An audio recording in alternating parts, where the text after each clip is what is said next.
Well, welcome this morning. Welcome to the first Fred Talk of 2009. How many of you participate in athletics? How many of you had a sports injury? I know I have. I recently had turf toe from playing lacrosse here. Turf toe is a joint sprain in the big toe joint area. As you see, this tendon right here is completely split in half. This is a worse turf toe sprain right here. Mine wasn't that bad. It wasn't that split in half. But I was on crutches for 2 weeks. But after 2 weeks, I was back to normal and playing my sport again. Now I would like to tell you how to prevent these common injuries. According to Princeton.edu, the most common and preventable sports injury is heat illness.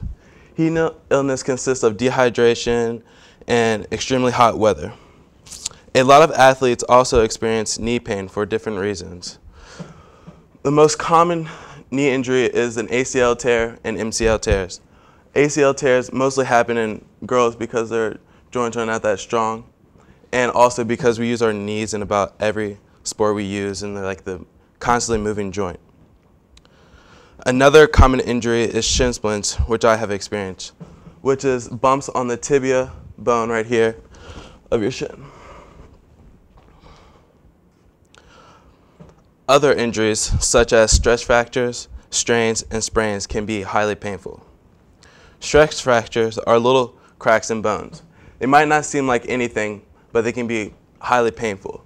They can consist of discoloration of your skin and swellingness. Sprains are when the ligament is stretched or pulled, but there is no fracture.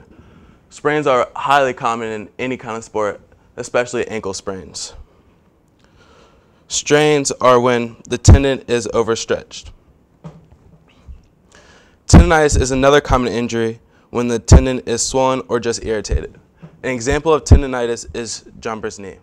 Jumper's knee comes from basketball players back in the 70s and 80s because they're constantly jumping and running down the court, putting a lot of pressure on their knees and irritating it.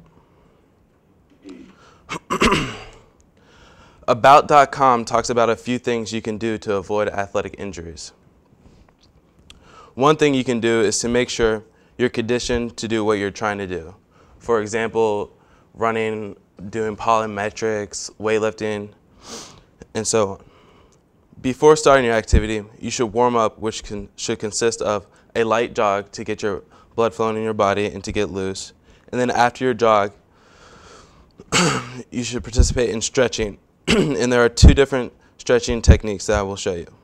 You can do dynamic stretching, which is Frankenstein's, and high knee pulls, and defensive slides to stretch out your groin. Another stretching technique is called static stretching, which is staying still and stretching. For example, bending down, touching your toes, lifting your leg back, arms, and everything. Also, make sure you wear the proper equipment at all times, no matter what sport you're participating in. For example, most sports offer chest protection in like football and lacrosse, wherever contact is. But the most common equipment that athletes do not want to use all the time is mouthpieces. And mouthpieces can be highly annoying, and I don't like to wear them either. But you have to wear them because they can prevent you from getting concussions and other injuries that have to do with your head. Another prevention is getting the right amount of rest. Say you have a big game tomorrow and you only get like 4 hours of sleep. That's not enough rest for your muscles to be ready for the game tomorrow. And if you're feeling hurt or extremely tired, stop. Know your limits, and if you don't, you will cause careless injuries due to your body not being strong and well rested.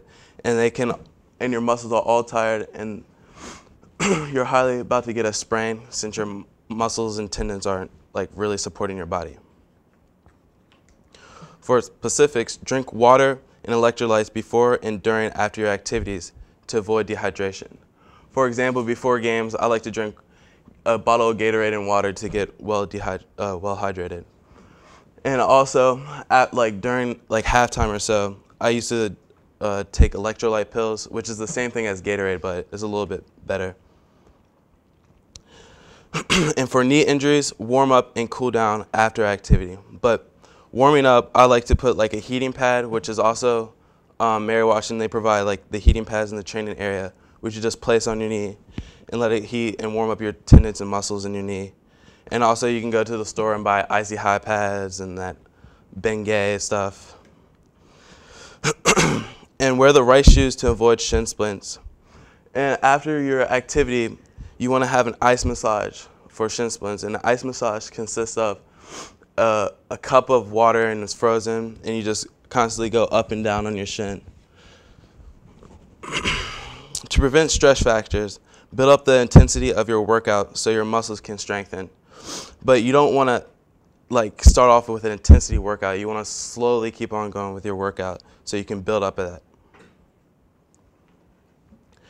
Strains and sprains are very common, and there is not really a specific way to prevent them. And I've had plenty in my career playing sports.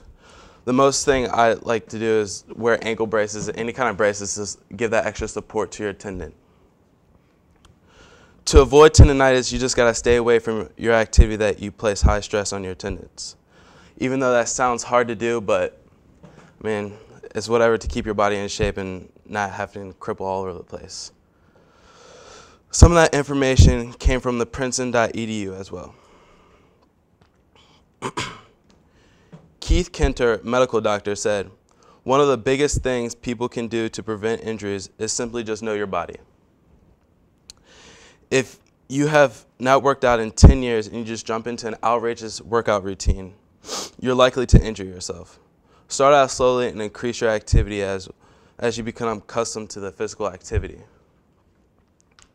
I know when working out, you don't want to overdo your body, and because your muscles can get even weaker if you keep on not giving your body rest. So you want to like take a day off of that muscle that you worked out and then do another workout the next day.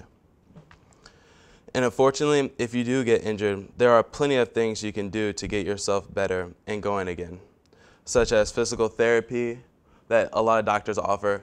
And I know in high school now that they're starting this program for girls with their ACL tears that it's like some jump program that helps them get back to normal with their ACL tear injury. Now you know some common athletic injuries and a few things you can do to avoid them. I would like to show a clip about prevention of sports injuries right quick.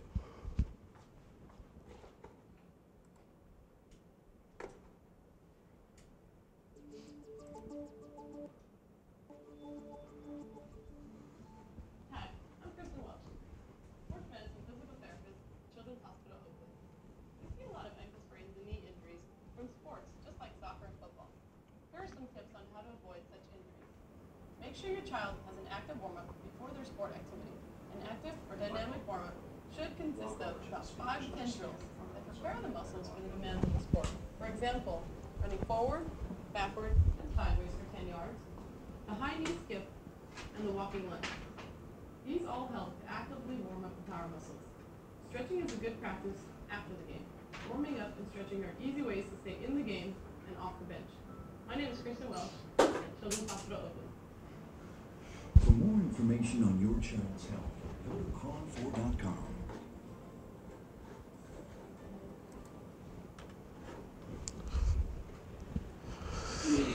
All right, there's the video. Thank you for your time. I'm ready to answer questions if you guys have questions to ask me.